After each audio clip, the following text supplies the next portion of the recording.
Hello, so it's time for the next round in the Ultimate Supermarket Lager Championship. Well, the next matchup in the first round, that is.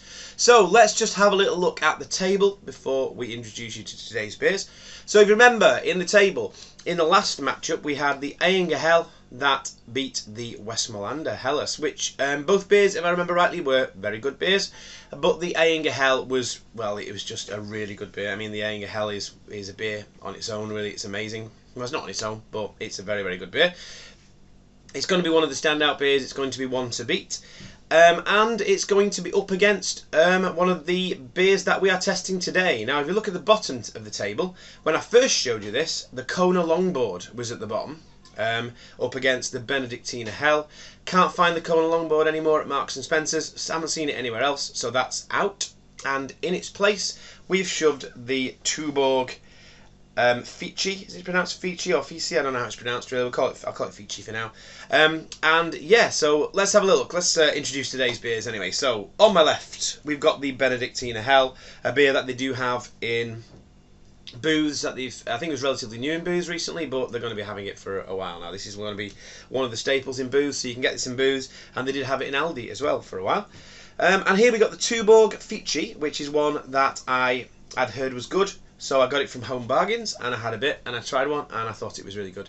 I was very impressed. So we've got the Benediktiner Hell, we've got the Fici, and we are going to taste test them. So without further ado, I'm going to get these poured into glasses, and we're going to find out what we think of them.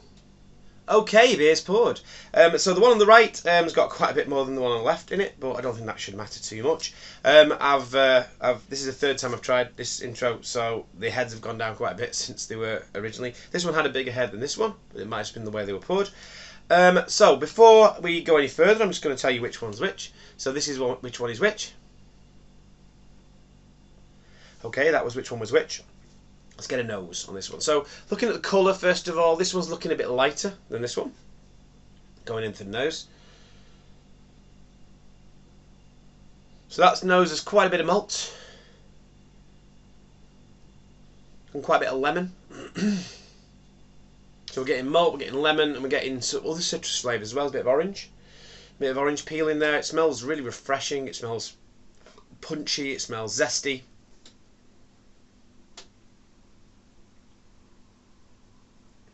Smells really nice, that. It smells really nice. It smells punchy, zesty, refreshing. It smells citrusy. It smells malty. It smells quite full. It smells good. I like that one. That smells good. Okay, let's try this one then. So this one, let's give the nose on this one. So that's got a lighter nose. It's a bit creamier. A bit oatier.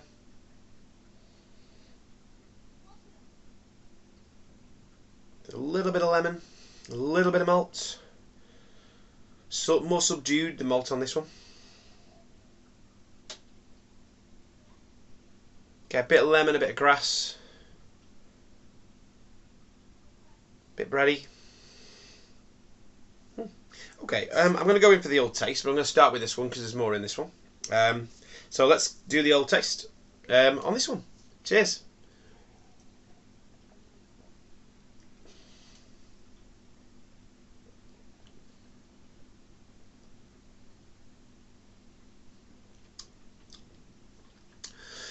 So a strong hit of malt on that one, but there's a nice fresh zinginess to it which kind of cuts through that malt.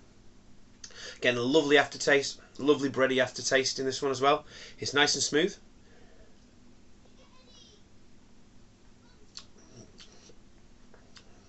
Yeah, medium carbonation. It's very, very tasty.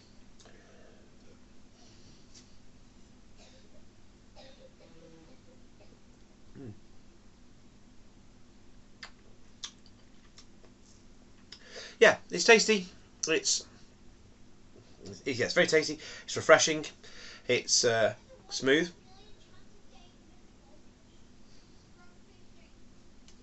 It's quite nice. It is quite nice. I'll go on that. It's quite nice. Okay, let's try the other one. So the other one, I'll refresh. I'll do a rinse.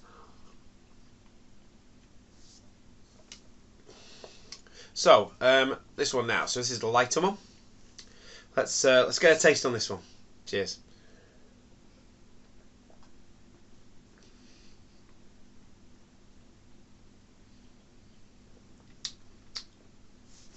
So that's much crisper, much cleaner, but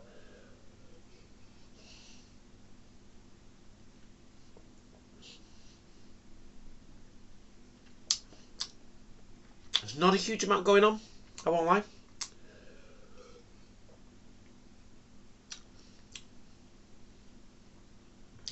Yeah, it's quite crisp. Well, it's very crisp actually. It's very crisp, and it's more refreshing than this one. Bit less of a flavour, I'd say.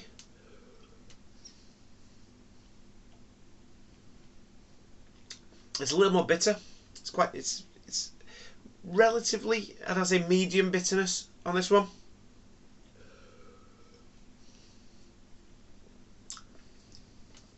But yeah, it's crisp. It's refreshing. It's not a huge amount of flavour in it. Let's try this one again.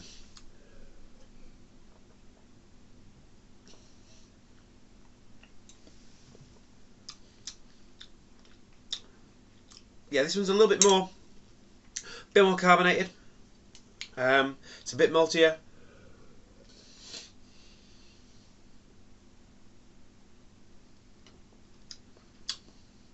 There's a little bit of bitterness in this one as well. It's a hard one, this. Like I say, it is a hard one.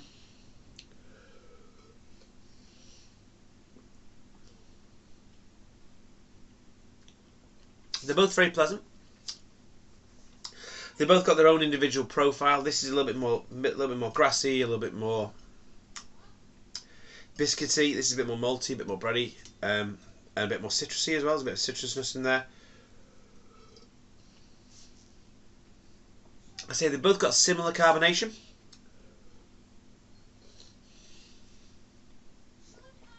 And it's hard to decide between the two. So this is malty and a little bit sweet, but it has got a bit of bitterness to offset that, which I like. I do like that in a malty beer.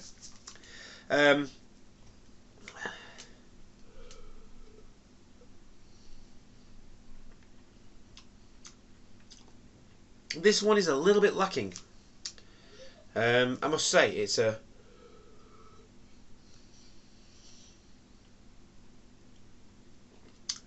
tastes a little bit weak. That's all I'll say about that one. It tastes a little bit weak. So what I'm going to do is right. So I'm going to put this one through. So this one's going through. Then I'm going to say which one I think is which. So yeah, I think I like that then.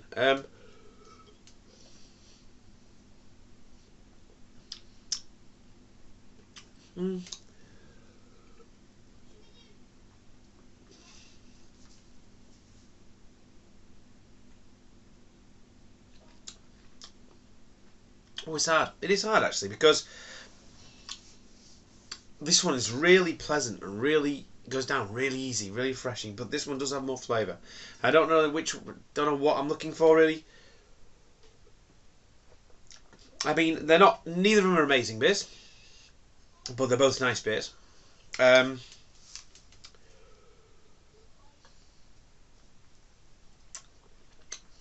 I'd say this one falls a bit flat. This has got a lot of flavour full on.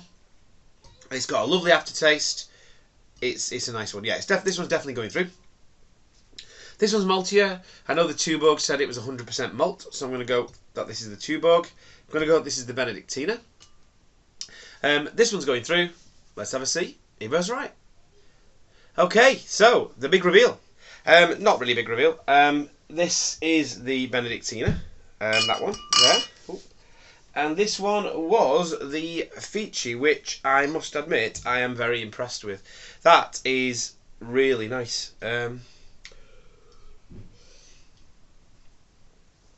It's a nice beer. Got a nice flavour. It's nice and smooth. Got a nice bit of bitterness. Nice bit of maltiness. I mean, I don't know where it's brewed. Does it say where it's brewed? Is it brewed over there? And it's 5% ABV. So yeah, looking at it, it's all in. It's not. None of it's in English, so I'm assuming it's not brewed over here. I assume it's brewed. Yes, imported. It's imported by Anatolian Foods Limited. So there you go. So it's imported from is it Denmark? I think it might be Denmark or something like that. Tuborg.